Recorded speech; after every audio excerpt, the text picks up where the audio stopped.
Hello everyone. Welcome to the Art of Decluttering. Many people struggle to declutter.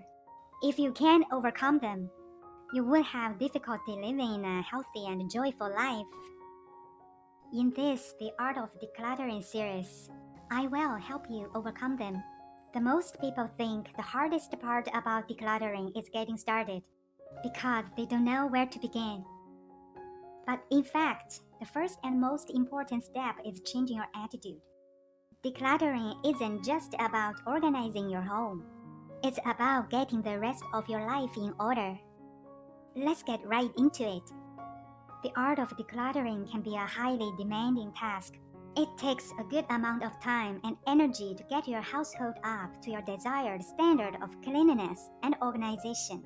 But it doesn't have to be entirely dreadful.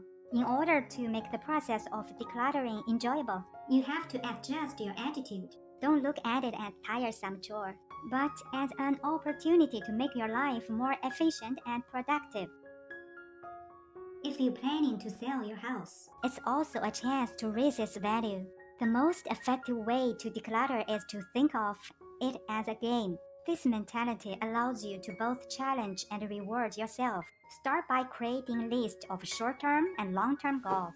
Short-term goals may consist of immediate changes that you hope to see around your home. For example, you may wish to clean out the cupboards in your kitchen, or get rid of all the clothes in your closet that you no longer wear.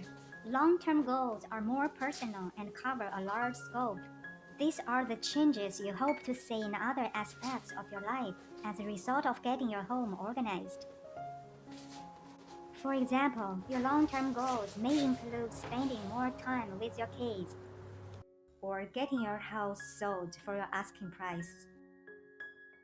Don't be afraid to be ambitious with your long-term goals. If you are determined to accomplish certain objective in your life, nothing stopping you except your own willingness to make a commitment to your goals. You will be amazed how much of a difference an organized home can make in all aspects of your life. Once you have your goals written down, post them somewhere visible. For example, put them on the pinboard, on the fridge door, or even on your own Facebook. They'll serve as a reminder of the improvement you want to make and the benefit they will reap.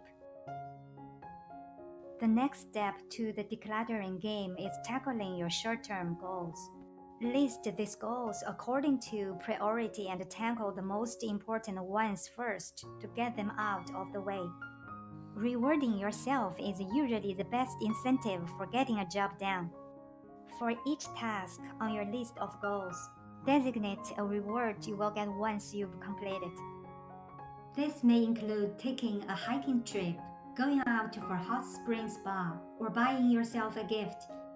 Small rewards can provide you with the motivation you need to stop procrastinating and finally get started. Just like any other kind of game, you need to challenge to make decluttering more fun. You can easily do this by setting a time limit for each task. Before you begin each task on your list, break it up into various steps. Give yourself a time limit to complete each step. This is much easier if you have a timer. For example, if you are cleaning out the kitchen cupboards, give yourself 10 minutes to empty out the shelves entirely.